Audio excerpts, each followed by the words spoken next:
saya Dwi Monika Rizky Putri. Saya dari kelas 11 AKL 2. Di sini saya akan menyampaikan atau menjelaskan tentang materi, yaitu beriman kepada kitab-kitab Allah Subhanahu wa Ta'ala. Sebelum saya memulai menjelaskan materi ini, hendaklah kita membaca basmalah terlebih dahulu. Bismillahirrahmanirrahim.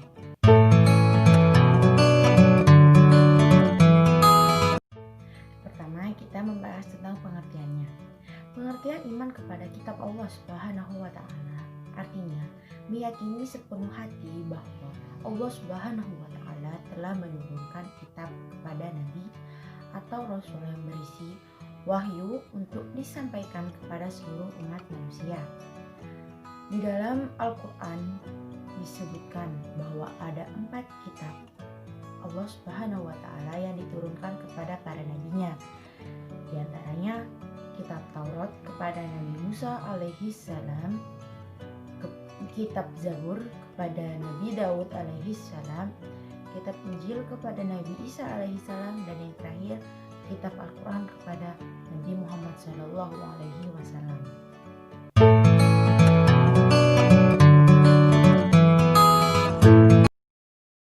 أعوذ بالله من الشيطان الرجيم بسم الله الرحمن الرحيم وأنزلنا إليك الكتاب بالحق مصدقا لما بين يديه من الكتاب ومهيمنا عليه فاحكم بينهم بما أنزل الله ولا تتبع أهواءهم عما جاءك من الحق لكل جعلنا منكم شرعة ومنهاجا ولو شاء الله لجعلكم أمة واحدة ولكن ليبلوكم فيما آتاكم فاستبقوا الخيرات إلى الله مرجعكم جميعا فينبئكم بما كنتم فيه تختلفون.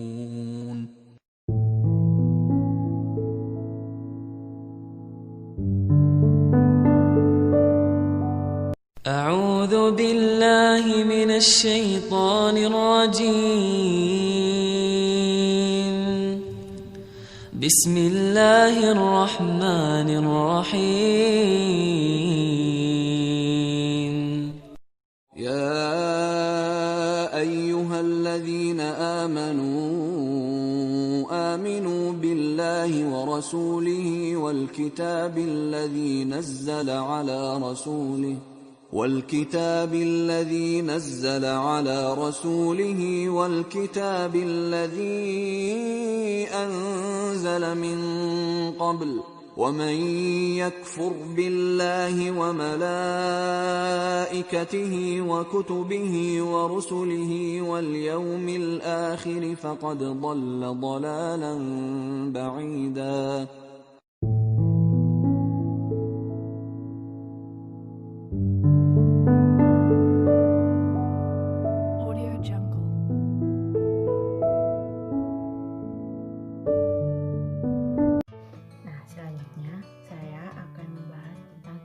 Isi dari masing-masing kitab yang diturunkan oleh Allah Subhanahu wa Ta'ala.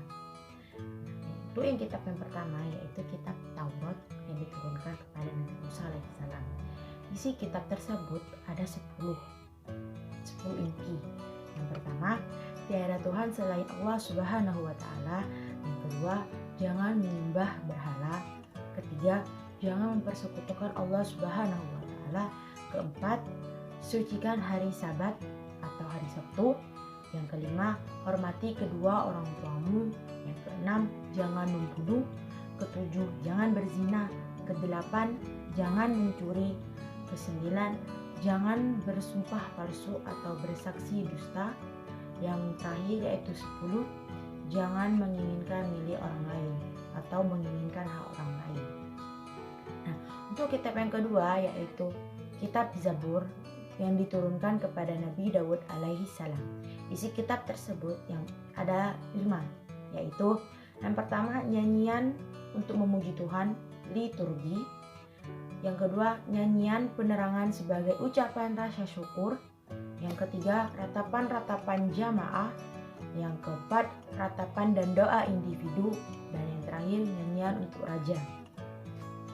Dan kitab ketiga yaitu kitab Injil yang diturunkan kepada Nabi Isa alaihi salam. Kitab tersebut berisi tentang atau mengajarkan tauhid kepada umat atau pengikutnya. Tauhid yang dimaksud dalam konteks ini yaitu mengesahkan Allah dan tidak menyekutukannya.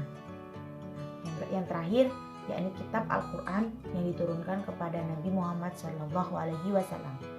Isi kitab tersebut yaitu akidah atau keimanan, kedua ibadah, yang ketiga akhlak, keempat muamalah hubungan antara manusia dengan manusia, yang kelima kisos yaitu cerita Nabi dan Rasul, orang-orang yang soleh dan orang yang ingkar, dan yang terakhir semangat mengembangkan ilmu pengetahuan. Untuk selanjutnya yaitu tentang hikmah dan manfaat dari beriman kepada kitab-kitab Allah Subhanahu wa Ta'ala. Banyak sekali hikmah dan manfaat yang dapat kita ambil atau kita peroleh dari kitab-kitab yang diturunkan oleh Allah Subhanahu wa Ta'ala, baik sebelum kitab Al-Quran maupun Al-Quran sendiri. Jadi semua kitab yang diturunkan Allah itu sangat bermanfaat bagi kehidupan kita. Contohnya seperti dapat memperkuat keimanan kita kepada Allah. Jika kita sudah mengamalkan, kita sudah beriman bahwa memang ada kitab atau wahyu yang diberikan Allah, ya otomatis kita pasti keimanan kita meningkat karena kita sudah mempercayai salah satu rukun imannya. Nah, untuk yang kedua yaitu bisa menjawab hal yang tidak dapat dijawab oleh ilmu pengetahuan. Sebenarnya banyak hal-hal, semua hal tentang alam semesta ini terdapat dalam kitab Allah. Dan kitab Al-Quran merupakan penyempurna dari semua kitab. Kita banyak memperoleh hal yang tidak diajarkan oleh ilmu pengetahuan dalam Al-Quran maupun dari kitab-kitab sebelumnya. Yang ketiga, menambah ilmu pengetahuan. Pasti setiap kitab Allah merupakan wahyu yang akan disampaikan kepada umat manusia. Dan itu merupakan ilmu, baik ilmu agama, ilmu pengetahuan, ilmu teknologi, sejarah pun terdapat dalam kitab-kitab tersebut. Pasti kita akan menambah ilmu pengetahuan kita dari membaca, apalagi mengamalkan kitab-kitab Allah. Nah, yang keempat, terjaga ketakwaannya kepada Allah Subhanahu wa Ta'ala dan menjauhi larangannya. Itu sudah pasti karena setiap kitab yang diturunkan Allah itu mengajarkan hal-hal yang baik dan menjauhi hal-hal yang buruk. Jadi rasa ketakwaan kita kepada Allah akan lebih terjaga, sehingga kita sudah tidak mau mendekati hal-hal yang dilarang. Jadi kita otomatis untuk menjauhinya. Nah, yang kelima, menumbuhkan sikap optimis untuk meraih kebahagiaan dan kesuksesan. Itu sudah pasti ya, karena kalau sudah mengamalkan otomatis kita akan menuju kebahagiaan, kesuksesan. Yang terakhir, akan mendapat syafaat di akhirat kelak. Pasti jika kita mengamalkannya, kita mendapat pahala, juga mendapat pertolongan atau syafaat di akhirat kelak. Setelah membahas tentang hikmah dan manfaat dari beriman kepada Allah, kitab Allah, selanjutnya saya akan menjelaskan yaitu tentang tanda-tanda orang yang beriman kepada kitab Allah Subhanahu wa Ta'ala. Tanda-tandanya yang pertama, mengerjakan semua perintah yang terdapat dalam kitab Allah. Sangat jelas sekali ya kalau jika kita sudah membaca, sudah memahami isi dari isi kitab, otomatis hati kita akan tergerak untuk melaksanakannya. Karena semua kitab isinya ya baik-baik, jadi kita otomatis tergerak, wah saya pengen seperti itu, saya pengen melakukan apa yang tertera dalam kitab Allah gitu kan, secara otomatis hati kita akan tergerak. Nah yang kedua, menjauhi semua larangannya. Ya seperti yang pertama tadi, kalau kita sudah mengerjakan semua perintahnya, ya pasti ya perintahnya juga menjauhi larangannya, jadi ya otomatis kita akan menjauhi larangannya juga. Nah yang ketiga, meyakini bahwa semua isi kitab adalah kebenaran yang berasal dari Allah. Semua kitab berasal dari Allah karena itu memang wahyu yang diturunkan Allah kepada Nabi untuk disampaikan kepada umat manusia sebagai petunjuk atau pertolongan dalam menjalani hidup di bumi ini, di alam semesta, di dunia. Nah yang keempat, selalu menjaga kesucian dan kehormatan kitab Allah. Itu pasti ada rasa seperti itu jika kita sudah mengamalkan, sudah sangat mencintai kitab Allah, sudah sangat beriman, sudah percaya, sudah mengamalkan, pasti kita akan selalu menjaganya, baik itu dari apapun lah. Yang terakhir yaitu rajin membaca. Jangan ditanya kalau sudah rajin membaca, ya pasti kalau kita udah mengamalkan, ya pasti kita sudah rajin membaca kan, seperti itu. Nah untuk yang terakhir dari penjelasan materinya ini tentang keterkaitan antara beriman kepada kitab Allah dengan perilaku peduli kepada orang lain dan saling menasihati. Keterkaitan, ya menurut saya keterkaitan ya memang sangat terkait, karena jika kita sudah beriman kepada kitab Allah serta telah mengamalkannya, maka dalam diri kita akan tumbuh rasa saling menolong, saling tolong menolong, sikap peduli kepada orang lain. Itu pasti, karena itu merupakan suatu amalan yang tertera dalam kitab-kitab Allah. Karena hal itu hal yang baik, hal yang sangat dianjurkan untuk menolong sesama, tapi dalam konteks kebaikan. Untuk dalam kejahatan ya pastilah ya tidak boleh gitu. Nah, kita juga akan senantiasa merasa peduli kepada orang lain. Selain itu juga tumbuh rasa saling menasihati dalam hal kebajikan, atau kebaikan. Jika kita sudah peduli, otomatis kita akan juga menasihati kan.